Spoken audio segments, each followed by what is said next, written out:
کچھ لوگ سمجھتے ہیں کہ یہ بے پردگی یہ ترقی ہے، یہ ماڈرنزم ہے۔ ایسا نہیں ہے، یہ جہالت تھی۔ کعبۃ اللہ کا طواف برہنہ کیا جاتا تھا، تو برہنگی یہ جدت نہیں ہے، یہ قدامت ہے، یہ ترقی نہیں ہے، یہ جہالت ہے۔ اس سے اسلام نے نکالا ہے اور پردے کی طرف اسلام انسانیت کو لے کر کے آیا ہے۔ کان رسول اللہ صلی اللہ علیہ وآلہ وسلم اشد حیاء من اظراف خدرہا، کمواری لڑکی پردے میں لپٹی ہوئی جس طرح حیادار ہوتی ہے، حضور اس سے بھی زیادہ حیادار تھے۔ تو یہ ہمارا دین ہے، لیکن مغرب اور لادینی قوتیں جانتی ہیں کہ پردہ اسلام کا شعار ہے، اور انہوں نے پہلے اس کو کمزور اس طرح کیا، جس طرح ایک رواج کسی نے کہا، بعض بڑے بڑے چینلز کے اوپر بیٹھ کے نام نہاد مفکرین کہتے ہیں یہ عرب کلچر تھا۔ عرب کلچر تو برہنگی تھا، عرب کلچر تو برہنہ طواف کرنے کا تھا، گھروں پہ جھنڈے بدکار خواتین کے چھتوں کے اوپر عرب میں لگتے تھے۔ تو یہ پردے کا تصور کلچر نہیں ہے، بلکہ یہ سنت زہرا سلام اللہ علیہا۔ اللہ کے محبوب نے فرمایا ہر دین کی کوئی الگ شناخت ہوتی ہے، الگ پہچان ہوتی ہے، ہر دین کا ایک الگ نشان ہوتا ہے۔ تو اسلام کی وہ خاص چیز، وہ خاص نشان، خاص پہچان پردہ ہے، حیا ہے، اور اگر حیا چلا جائے تو پھر دین بھی چلا جاتا ہے۔ ایک روایت میں فرمایا حیا اور ایمان دو آپس میں جڑی ہوئی چیزیں ہیں، ان میں سے ایک چلا جائے گا پیچھے پیچھے دوسری شے بھی چلی جائے گی۔ تو لادینی قوتیں اس بات کو جانتی ہیں کہ اگر حیا چھین لیں گے تو ایمان اس کے پیچھے پیچھے اس راستے سے جو حیا کے چھننے سے بنے گا، تو انہی قدموں پہ ایمان بھی رخصت ہوتا چلا جائے گا۔ تو لہٰذا ان کو یہ کہو کہ تم ترک ایمان کرو تو یہ تو کبھی راضی نہیں ہوں گے، تو اس لیے انہیں پردے کا ترک کروایا جائے، انہیں حیا کے جوہر سے محروم کیا جائے تاکہ یہ ایمان کے جوہر سے بھی محروم ہو جائیں۔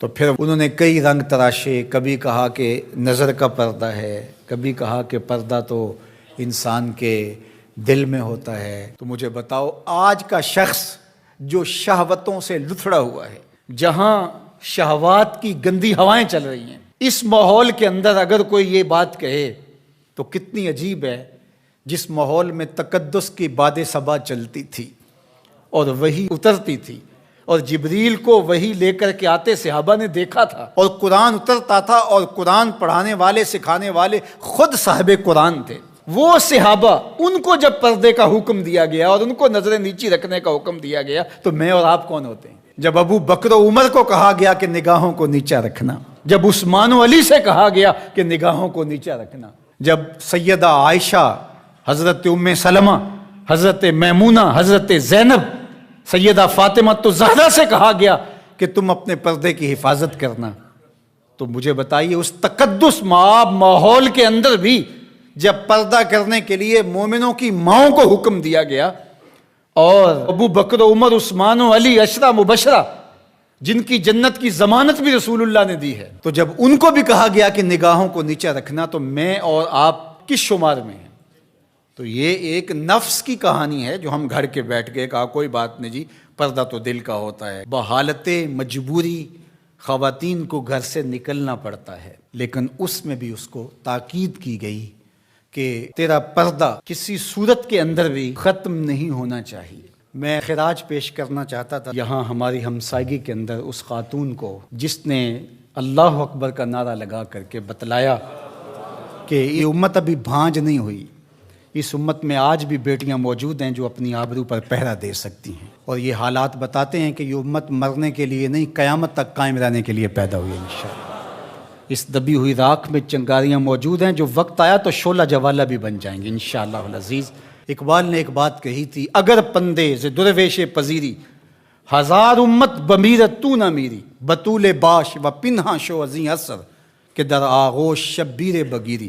اقبال کہتا ہے اس فقیر کی ایک بات مان لے، ساری امتیں مر جائیں گی، امت مسلمہ تجھے زوال نہیں آئے گا، اور وہ کیا؟ بطول باش، بطول بن جا اور زمانے کی نظروں سے پوشیدہ ہو جا، پھر تیری آغوش میں بھی حسین ابن علی جیسے بیٹے جنم لیا کریں گے، ان کے جانشین تیری گود میں بھی پیدا ہوں گے۔ تو اس لیے پردہ ہماری شناخت ہے۔ آج جو کہتی ہیں جناب پردہ پردہ، یہ کیا ہے؟ یہ تو کٹھ ملا کی اصطلاح ہے، کچھ بولتی ہے جناب یہ دقیانوسیت ہے، کوئی کہتی ہے یہ زمانہ قدیم کی کہانیاں ہیں۔ جب قبر میں اتریں گے تو اس وقت مرد کے لیے 3 چادریں، عورت کے لیے اسلام نے پھر بھی 5 چادریں رکھی ہیں اس وقت. اس کا کفن بھی الگ رکھا ہے اس لیے کہ وہ پردے کی چیز ہے. تو کیا کوئی عورت کہتی ہے کہ مجھے اسکرٹ میں دفن کر دیا جائے، میں بے پردہ قبر میں جانا چاہتی ہوں؟ اس وقت تو سب کہتے ہیں تنیاں بھی باندھ دی جائیں، اس وقت محارم قریب آ جائیں جو لحد میں اتاریں. تو اگر زندگی کے بعد بھی پردے میں لپٹ کے جانا ہے تو ساری زندگی سیدہ فاطمہ کی غلامی میں بسر کر دیے جائیں، ان کی کنیز بن کے زندگی گزاریں.